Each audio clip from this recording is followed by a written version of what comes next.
Room, the only way to start your day.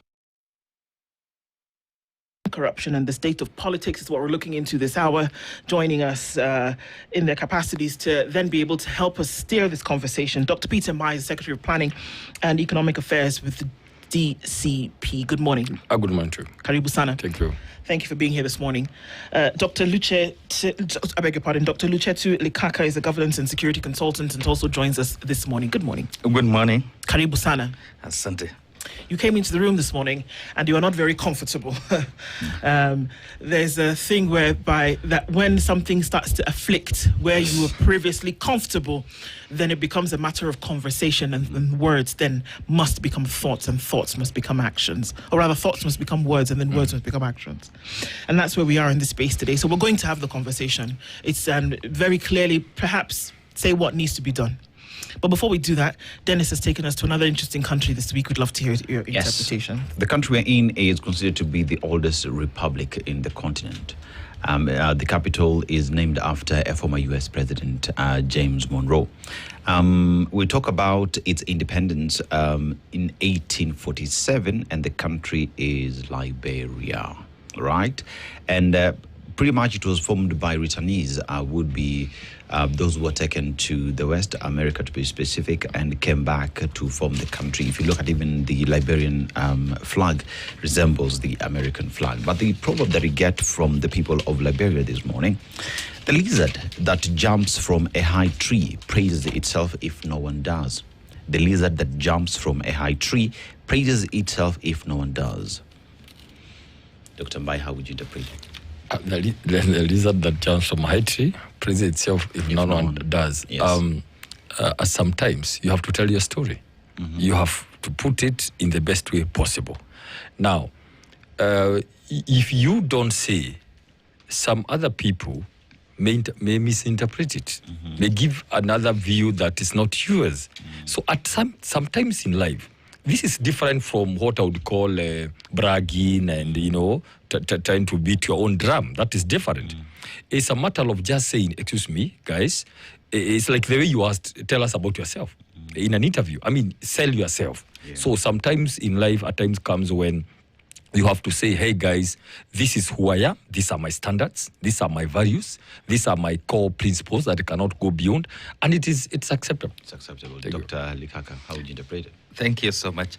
I think it's all about your internal understanding or your internal feeling or motivation, that which pushes you. Then you'll appreciate how much you've actually done, as opposed to just what other people will view you. So that which you believe in, it's something that you should be proud of. Well said, well interpreted. Indeed. So, last week, at the beginning of the week, or a few days into the week, the PS for National Interior Security said that people were disappearing themselves, and that these people are actually not. There's nothing to worry about. They were just no big deal. They just went to hiding, went to rest for a couple of days. So these people who said they've been abducted by police, that's not the situation. Now, as worrying as that may be to anybody who hears it, let's park that for a moment. Because whereby you would, and the National Police Service across board is under this ministry, right? As a department that operates under this ministry. And one would imagine that they would be busying themselves in the act of taking care of that. Now, no sooner had that happened than we started to see that we continued to see the rise of goonism, that we had just come off the place where it seemed as though it's like, I hear there was a time in this country where everybody was after quail eggs. It seems as though the most recent thing now is see how you can own a pack of goons and what they can actually do for you politically. And so then Friday, we were all met with the drama that was happening on the Thika Superhighway, where vehicles were stopped and people were being manhandled and then being robbed in broad daylight, not too far from police posts. That was Friday. We get into the weekend, and in Kisi, there was again attack for which a member of parliament has been asked to come and have a conversation. That doesn't even take us too far from Kariokor, when a young man was killed in a vehicle and then thrown, or rather shot in a vehicle and then thrown and left on the side of the road to die, which he did. And then over the weekend, Kissy, somebody, again, after the attack on goons, dies, succumbs to injuries. Friday evening, Saturday evening, people were having a cup of tea in an establishment in Westlands, and people come into this establishment and rob them at gunpoint and take off. These are all happening in rapid succession in the country today. And it's not even political silly season yet proper. What's your take of this, Dr. Lutete? Thank you so much. Chinua Achebe, in his book, Things Fall Apart, talks about when the center cannot hold. And that is exactly what is happening in this country. We have sunk very low because we are actually manipulated by the political elites. And on this basis, you realize that this is the same thing that was happening during the last days of Moi regime. I'm seeing them returning to this country. Why? Because the government, when it realizes that it cannot sell its agenda, it has gone to bed with the goons. I'm saying this with a lot of authority because this very president came to the fore on the basis that he was going to dismantle the former regime's goons or squads that were there being used to maim and kill Kenyans. He actually promised that this will not happen. But what we are seeing 2 years down the line, we are seeing the same leadership having created a new squad that is actually parallel to the National Police Service and therefore acting with impunity across the country. Those are just some of the examples you are highlighting. But then I'll give you very good examples from Nakuru. What happened in my own county, in Kuresoi. These are actually people dressing in jungle uniform who can, actually they don't take instruction from anybody except the governor, and they go on and maim or intimidate the rest. So we are sunk very low because the political leadership is losing ground, and the much they can be able to do, and which I think is going to be a strategy going forward, that they'll be intimidating their opponents. The major problem we now face is that the political leadership, especially the CS, has failed to rein in from the Watima Church to all those ones we have had in Kariobangi here, all the way to what is happening on Kalau, what happened in Malaba, what happened in Mbae, are consistent with the fact that the center cannot hold. Why? Because if there's a problem in terms of our security, Kenyans have lost trust in our own agencies. And I can take you back even to 2024 when Gen Z actually, when we had the Occupy Parliament. That tells you lack of trust. The same lack of trust now tends to portray an image that Kenyans need to prepare for the worst as we go into the real electioneering period come 2027. And what does this mean today? It basically means we have to arm and prepare ourselves for the worst because the current leadership has left Kenyans on their own. Why will you, for example, to date, that people who attacked Gachagua in that church have not been arrested? Even the member of parliament today being summoned, among those ones that the former CS Interior Matiang'i indicated that the next parliament was likely to have 40% of people who have got questionable character. And that's what we are seeing. So when the president is in bed with the very people, with that questionable character, he has no more authority to control. And I'm looking forward to a situation where if Kenyans don't rise up, it's going to be worse than what we are facing today. Dr. Mbae, you see, when you look at the goon, I call it the goon industry. If you look at that industry and how it has grown over time, you just need to look at a story that I kept giving every time. Naivasha Road. The president is around Gitanga Road. And immediately the president leaves, like 10 minutes after the president leaves, Kenyans are being attacked by goons, people on bikes, in a presidential function.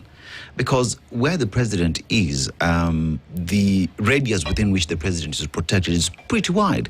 And the place I'm talking about where Kenyans are being arrested is actually outside an AP line. You look at all these political rallies, there is always a goon somewhere, attacking others because they've been hired by the other side.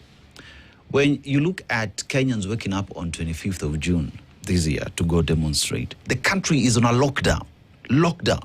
But in Githurai, something interesting happened. We see, I don't know if they are officers, but we also see people on bikes using guns and robbing people in restaurants today. But there are people with guns on a motorbike in Githurai shooting in the air.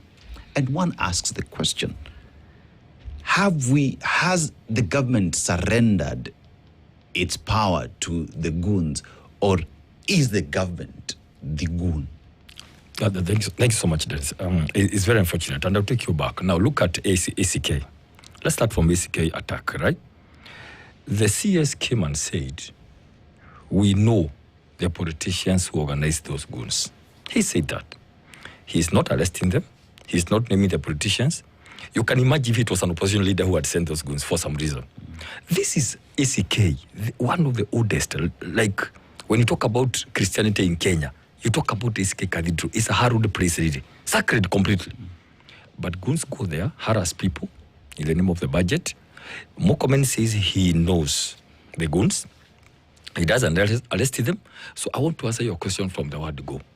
If you are the minister, you are saying you know the politicians who organize the goons, you're not arresting them, you're not naming them, then you are the mastermind of the goons. Government is a goon as we speak right now. Let me tell you. Then he comes and says on the eve of the 25th that we know there are some politicians organizing goons tomorrow. And he loves that word. He says, I mean, it was there. I watched him organizing. He doesn't name them. He doesn't arrest them to foil the organization of the goons. He doesn't all those things. I can tell you today. Let me try to show Kenyans the nexus. Now, what the government is doing, they consume raw intelligence. They can tell today, based on all the opinion polls they are doing, if the elections are held today, the president can get maximum 20%, if not less, if the elections are held today. So what is there? It's all over because people are talking. And people are ready for the next year January election. So what are they doing? Let us have people to instill fear on the masses, to instill fear. And unfortunately, because if we are not very careful, this is a trend they would want to continue all the way up to next year's elections. So when you see this thing, it's a political tactic. Because we are not able to do what we promise people, let us use violence as a tool for next year. Now, I'll tell you this. When I saw what happened in PS, in a whole government PS vehicle, literally, like this now is not talking about issues that happen at night. The young man boards a vehicle, shots, are heard, and the body is out. I can tell you, if there are other democracies, the guy would have resigned himself or would have been sacked by the president. Do you know why he cannot be sacked? It's because that is what the government wants. It's a government of goons and violence. So it's not going to go anywhere. He just said the other day, you know what? I just went in a statement. The worst thing that will happen, if the push comes to shove, he'll sacrifice one of the bodyguards, right? Who'll be arrested in some PR way, go to courts for about cool there 1 week, 2 weeks, and all that. Then he gets out because it is a system. That's what the system is saying. Use young people, pay them, use them as goons, and if the worst come to the worst, they're killing people in this country, the young people, unfortunately, it's not a big deal. You just kill her, and the PS comes and says, you know what? I'm not aware. It's not the government. Literally. That's what to mean. We are no longer ruled by the rule of law here. It's no longer about the constitution. It's about some other system that you cannot be with. And then, something very interesting. CS Mokomen goes to Rift Valley, and he threatens everyone who needs to be threatened. Okay? And he says, remember what, guys? There's something he wrote about reverse psychology. Okay? Now, that reverse psychology is what he's using on us. Try to talk about people planning violence, tend to say, Rigathi Gachagua will not even vote. He may be inside police cells and all that. Then says Kikuyus are good. We are going to isolate Rigathi Gachagua and deal with him. So he is trying to sell us some fear and some propaganda. Going all the way to say many things, I'm aware that there are people here who wants to say what these people want to do. And even going to say that Rigathi Gachagua is getting money from aspirants and business people. Dennis, have you heard anybody who has recorded a statement saying that he has been asked for money? Parties are built by members' contributions, by the way. It's good to tell Mokomen so that he doesn't know that we don't know. So the kind of things he's bringing about, he is targeting something. Yeah, he is targeting something to cause some narrative against the person now, targeting the person of the Honorable Rigathi Gachagua and all that kind of thing. Then let me tell you this, Dennis, and this is very, very sad. We want to put it on record here. This government has no qualms about two things. Young people, killing them, abducting them, disappearing them. Because after all, if somebody comes out, there's some 2 billion somewhere, you can write a note to Professor Makau and you'll be paid, right? They have no qualms. Number two, I can tell you they want to use violence as a tool. People must stand up and say no. It has to be very categorical. Otherwise, I can tell you this, what you see happening in our neighboring countries, around elections, a lot of arrest, a lot of harassment, and all that kind of a thing. But as a party, I can tell you this, good to tell you this. We are writing to all the embassies and international community, just for them to take note of this kind of virus and to say that written in Rigathi Gachagua that he may, in short, that he may not vote. So just take note so that they know who to take to ICC if anything happens in this country. Are we making a direct connection between the violence that we see perpetrated by these goons and government? Usually they say that silence or inaction then implies that you're complicit. So if we don't see action, because we haven't, we go back to a case that happened maybe 2-3 months ago now. Deputy Senate Minority Leader Osotsi was attacked by goons. We were told by the same CS that these fellas had left the country. Well, if you have surveillance that's legit enough to let you know that they've left the country, surely you should be able to find them by now. But it seems as though there is a lack of appetite to deal with this matter. Now, today's Monday. We don't know who these people were on Friday that were on the Thika Superhighway doing this nonsense that they were doing for whatever reason that they were doing it. A member of parliament has made a statement. Nyariberry, made a statement. Sari Janda made a statement to the police over the Kisi incident.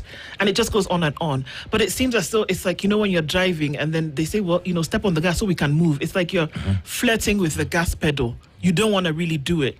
So does that mean that you're complicit if there's inaction? We need to agree to the fact that the government is the one perpetrating violence, and the government has the monopoly of violence. This current government was complaining during the last days of the last regime of the things that are actually perpetrating today. Mm-hmm.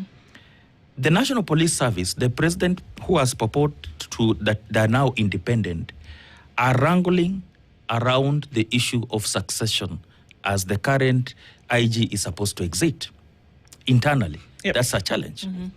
When you come to the PS Interior, he has gone against the Constitution that he's out campaigning for the president against the provisions of the Constitution. When we come to the CS Interior, he's actually preoccupied with non-issues and, interestingly, around Gachagua to know where he has slept, whom he is meeting, and what he is eating at the expense of Kenyans. This tells you very well that this is actually an agenda or a kind of narrative that the government wants to drive because it has lost ground across the whole region. And let me put it this way. If the National Police Service is actually independent, why haven't they arrested all those involved in all this violence across the country? Maybe they can find them. They have the machinery. If the government wants to find you with the fault today, they'll come for you. It doesn't matter. So we see a scenario where the script is repeating itself, so consistent, so organized. And let me tell you, what we have witnessed in other countries has come closer home with now what is happening. The Haiti mess, where we went there with that intervention, and we can see now goons attacking Kenyans on Thika Road. We can see them being attacked in Westlands. What does this portray or portend for Kenyans going forward? It tells you that indeed, when the government itself is not interested, it's actually policing by design, deliberately letting Kenyans suffer. Because if you speak against the government, they'll come for you. And the best way they'll come for you, they'll use goons. And they'll come back and say, those are people we are going to investigate. And let me put it this way. Every politician today, on both sides of the divide, whether government or opposition, have actually a team of boys, and I'll give an example of Nakuru East and Nakuru West members of parliament that claim to have some boys who are actually just moving around and ensuring that everything is okay. Who are these boys? Why is it that today they actually have a team of boys to move around with so that they can actually intimidate their opponents? It's because at the national level, they have support from the same government. If the government was reining in and arrest these members of parliament, including those ones who actually are being hired for this kind of service or employment, then the country will actually see sanity. The challenge we are facing is because we have got very high unemployment rates. We have political elites taking advantage of the situation. We have the president who has thrown the country into a campaigning mood from the day he actually was sworn in. And you can see, I just want to ask, are we having election in August or in September? Why are we in this mood? Because we have a governance crisis. And that's why you find that every other day, if you watch news, you'll actually get depressed.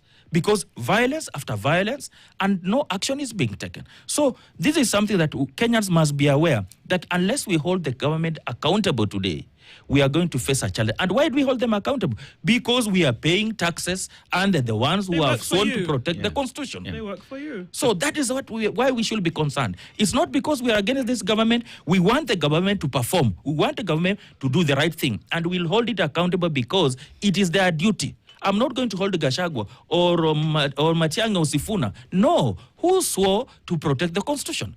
It is President William Ruto. And the buck stops with him. Dr. Mbae, is there any honesty when we hear the police promise that they will deal with goons? Why do I say that? If you go back to 2024 during the Gen Z protest, we saw police officers side by side with goons, with individuals who are wielding batons, walking side by side with police. ACK, the other day. ACK the other day, there's CCTV footage that shows who these individuals are. An individual was arrested and they said, I was sent by, and even mentioned politicians, member of cabinet who allegedly sent them there. You look at what happened to Osotsi, there is CCTV footage. Those individuals, the government is the one who told us they left the country. In a country where there is a Ugandan who was picked up in Kenya and taken back to their country.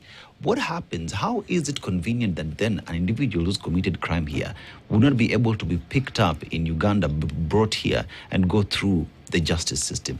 Is the government honest when it's telling us it is dealing with the goon mess that we see today? I want to put it very categorically that it is a government that is actually inventing, recruiting, and sponsoring the goons. Let's stop there. So let's not let there be no any confusion about this issue of goonism. It is government that's deliberately manufacturing these goons. They are creating a catastrophe that unfortunately will eat them. I can tell you violence begets violence. It will not come from the opposition. The same people they are recruiting, I can tell you they will turn against them. Because you cannot create violence and then think they will go to attack somebody else. Now let me tell you, let there be no doubt that there's nothing that will happen to these people. The people who attacked Ososi were sent by some people who are very powerful in government. The people who attacked ACK were sent by somebody who had an issue with the budget. Okay? And these are things that should be known. All right? And then, now, I don't know about maybe the Chaiwari, for example, then other groups, organized goons, take advantage. They take advantage, they go do, I think that's the second incident, they continue. But the majority of them, they are meant to scare. What this government wishes to do as we go towards the next elections is to put fear. Like there's some bit of fear. Then thinking that now they will manipulate elections and try to steal elections. I can tell you this. It's a long-term plan, and you can see some semblance in some neighboring countries. So what I want to say this. First of all, I feel very, very sad. And I want to some of us who literally voted for this government and worked for it. Why? We never knew the personality and character of the president. Forget about C.S. Mokomen and Lemondo Moro. These are people who are sent, given instructions. The whole matter rests with the character and personality of President William Ruto. It is him who says one thing, then he does exactly that. He said he's not going to use the police. He does exactly that. Dr. Mbae, let me ask this question. When you go for rallies as United Opposition, and you've asked the police to provide security, do you trust that they will do that? No. Actually, we no longer want. We just inform them we'll be somewhere because the moment we tell them, they will actually put on civilian clothes and they have pistols. So we do. It has come to this end where police are asked to put in civilian clothes, and they are there causing violence. That's why you see some of the kind of shooting they do. It's not from a layman. Okay, so let me tell you this. The whole thing, you can come here and talk about problems. I've been trying to think as a political scientist, what happened? Unfortunately, we didn't know. The Ruto of 2018 to 2022 was a man who has been put down by Uhuru Kenyatta, denied GSU, kicked out of his house in Mombasa, denied the flight to Uganda, I don't know to do what. This is man who has been beaten, denied, marriage and money for tea at current residence. And he came out, as you see, I'm this guy who has been, I've been put down there. And then he began saying all this. We will not do this. We will not do this. Kumbe, you remember even he said he's going to do a commission on state capture. He did like 10 things. Then he was saying, wait a minute. The day I get there, man, you'll know who is me. And I can tell you, everything he said on record, it's on video. He did. So we didn't know. Some of us are mesmerized. We are like, my God, somebody doesn't change this way. Sure, even if it's changing.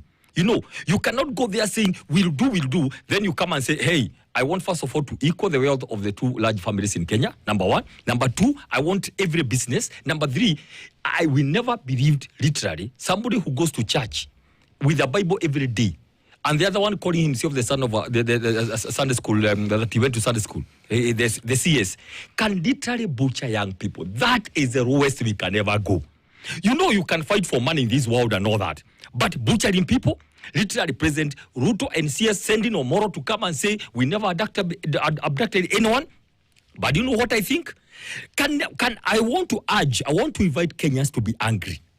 I want to invite Kenyans now to be angry. Starting with the ones we voted for the president. We are angry 10 times because we were duped properly. Other people could see, no, this guy has not changed. He's just taking he's just trying to calculate something behind.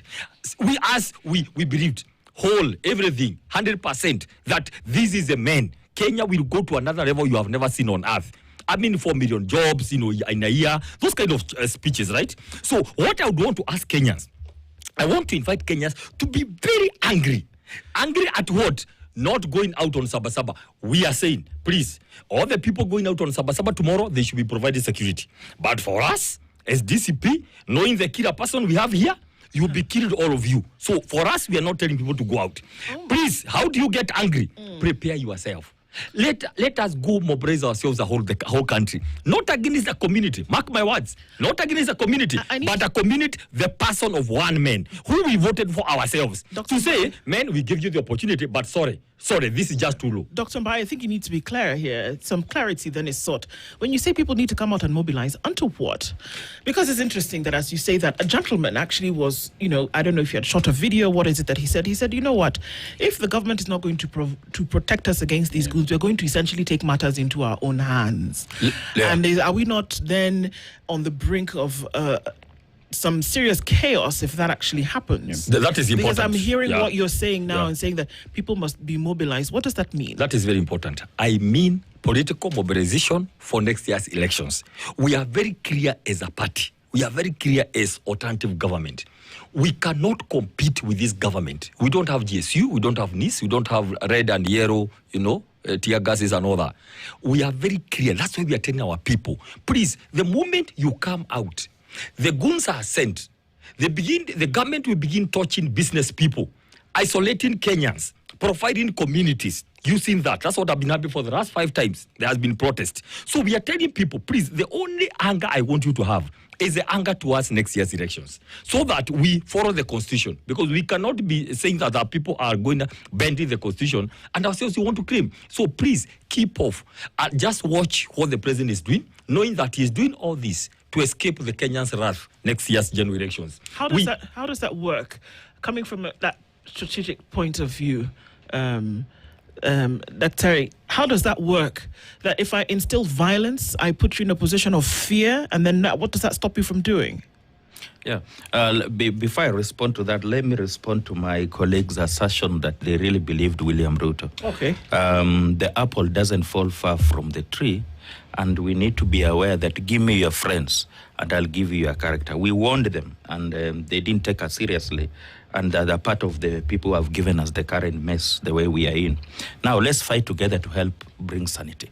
The point is, the issue of instilling fear is actually being perpetuated by the government to ensure that there is no voter turnout. That's number one. And number two, what my brother is advocating for is that when you get angry to the point you understand the pain, it will motivate you to make the right decision. What we are finding ourselves in this precarious position is that we believed that the current government was going to bring the right change in this country. Unfortunately, they have not. And let me give a backup to that. The president never voted for this constitution. The president has come to power as a protest vote against Raila Odinga. They voted against Raila Odinga, and that's how they gave us William Ruto.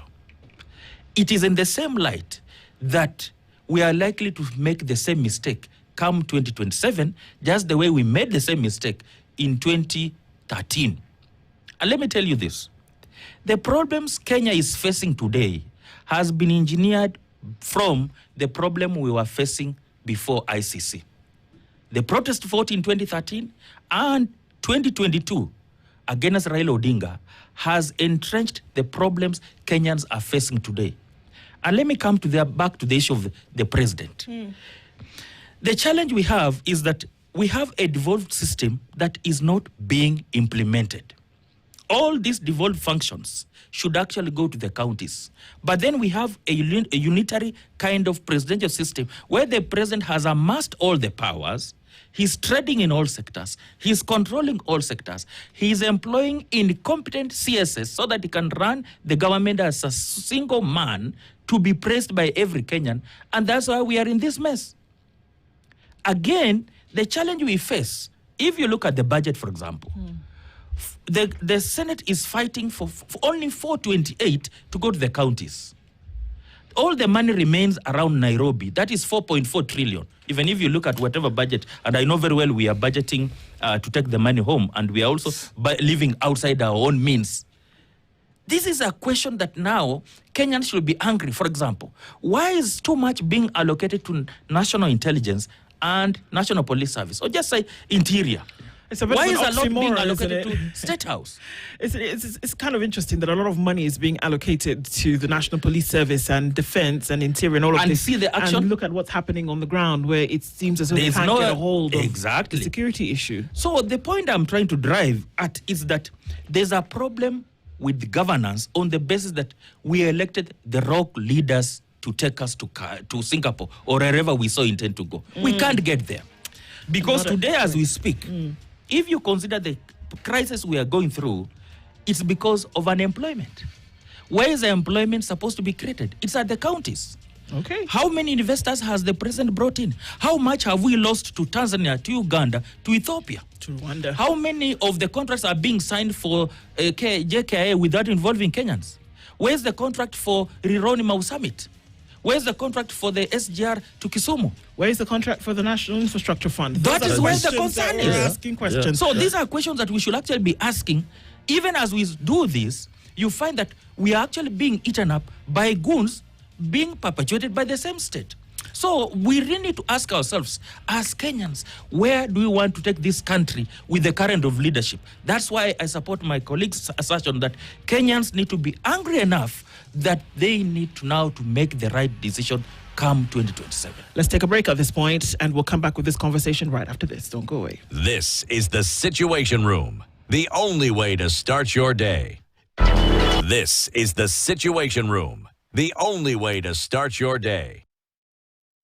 4.4 Spice FM, Nairobi. Our conversations continue this morning, and we're talking with Dr. Peter Mbae as well as Dr. Luchetu Likaka, and we're looking at the goon issue. But as we titled this conversation, the goons was at the top and the opposition, corruption and the state of politics was at the bottom, and still they were separate.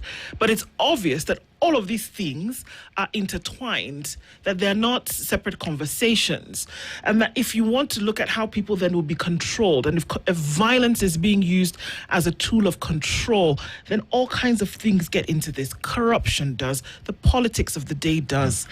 And in what direction are things headed?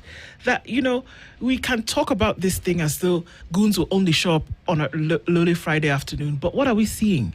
That they will show up everywhere. They will show up in the comfort that people have known previously. And that when you're trying to have a cup of tea, they will show up. And that whether you go for a political rally, they will show up. And so you have to ask the broader question about what is really being done about the people's security, that this is the real situation, that we're not being sensational, but that people actually did stop in the middle of one of Kenya's busiest highways and hold people to ransom and steal from them. People did go to an establishment where people were enjoying themselves and went and robbed them. This is the reality. And what are we now being made very cognizant of? It could happen to anybody, anywhere, anytime. Two things. One, I'm thinking we must be very careful. The issue of retaliation or people taking law into their hands will only play into their hands. It will play into their script, because the moment anybody organizes something to go protest or attack, or fight, then they will have gotten what they have been wanting, so that they can say, you see, it's not government. Look at this. This is somebody who was sent. We can trace the phone and the money from somebody else's special opposition. That's what they are waiting for. That's why we are telling our people to be careful. To be careful. Let's try to look for other things. Whatever you can be able to fight with the courts, we will try. With the noise you can be able to make internationally, we can be able to do it, just to profile the story or try to create some history about what's going to happen. I am against that issue of retaliation, because we are going to fall into their hands. And that's why if you look at C.S. Mokomen, Dennis, talking about, he has talked twice. And if you see politicians talking about something twice, begin thinking what he means, talking about, it's my business from today, my focus is the Gashagwa, I'm going to separate you and deal with you. There is something he would want the opposition to do, so they can say, you see, it's not just about us also. And he mentioned Mungiki. Saying, the Gashagwa was trying to, bring back.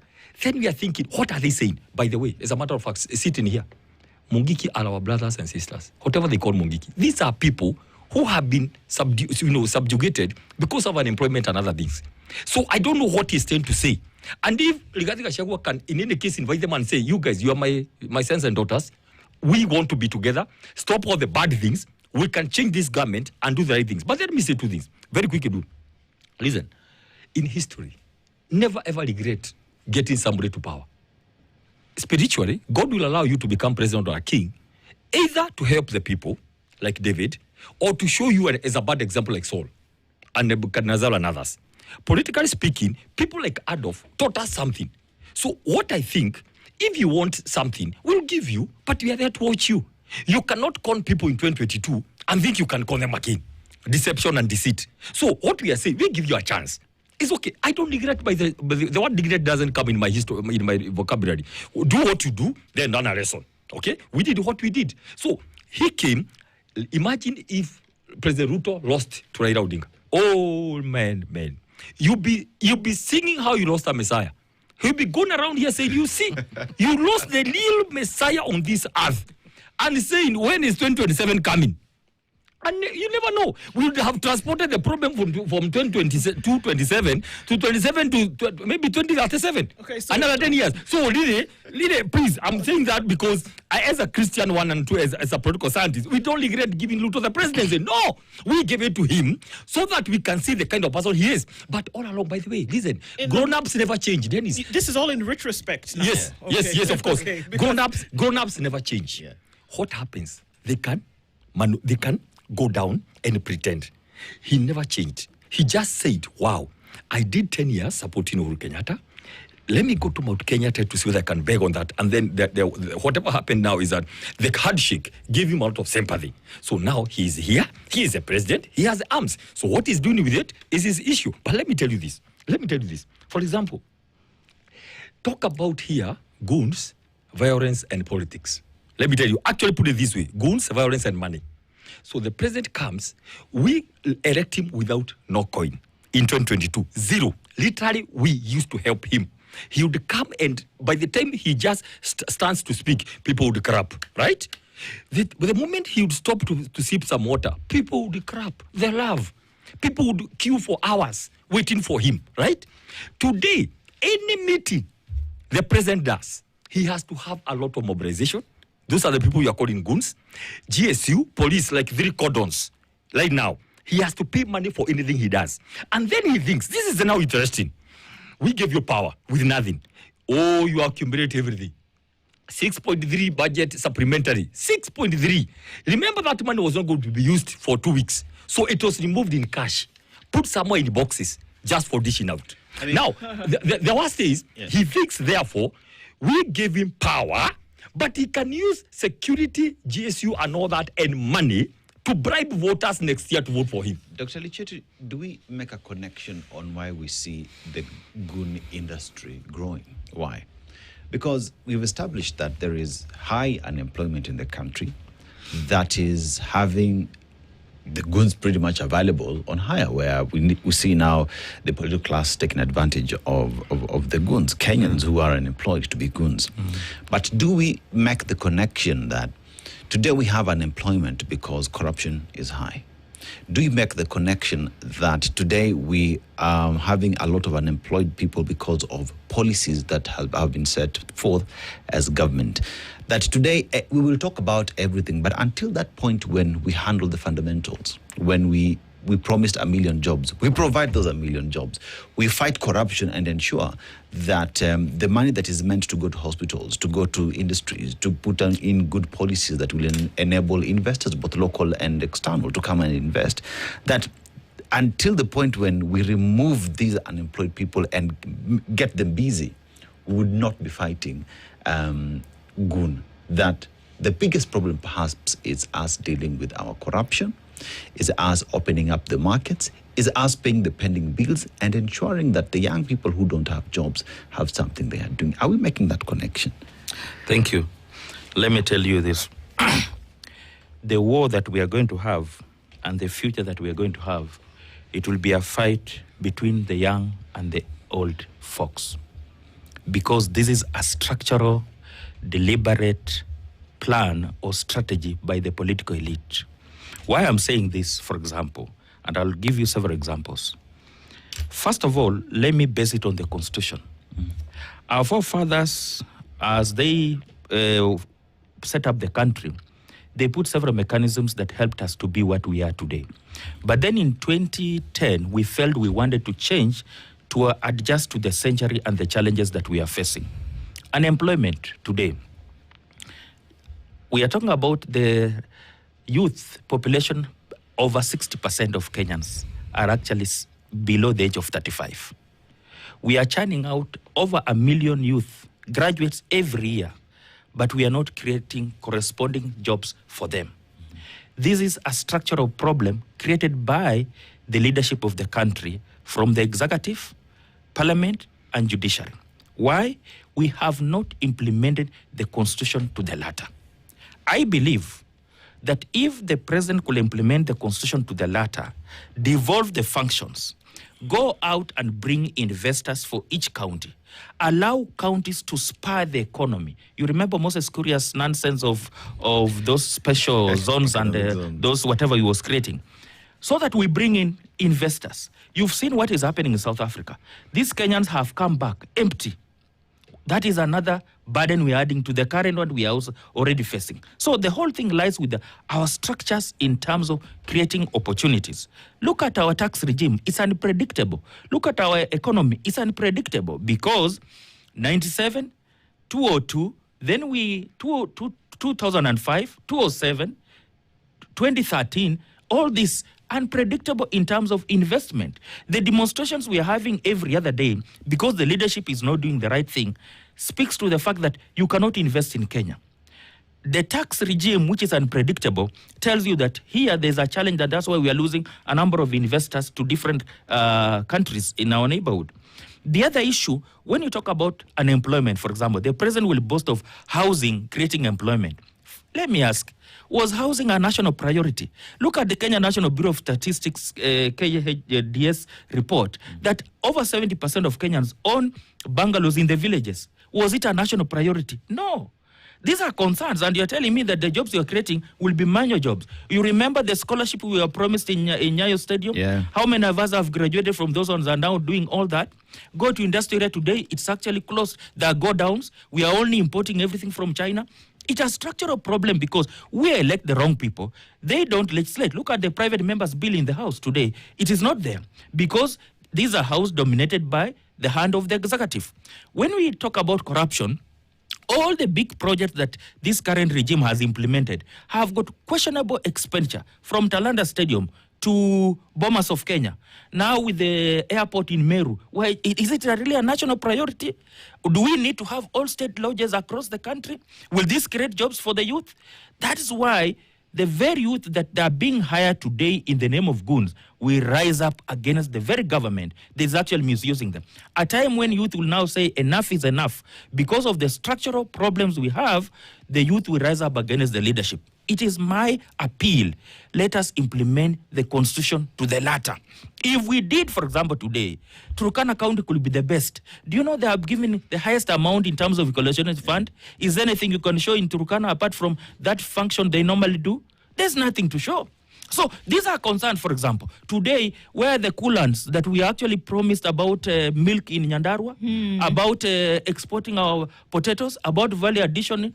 What about Lamu Port? We have spent a lot of money. What about the Isiolo Airport? What are we really doing? There's nothing going on because the center is amassing all the energy to control at the expense of allowing all the other functions to go. And let me tell you this.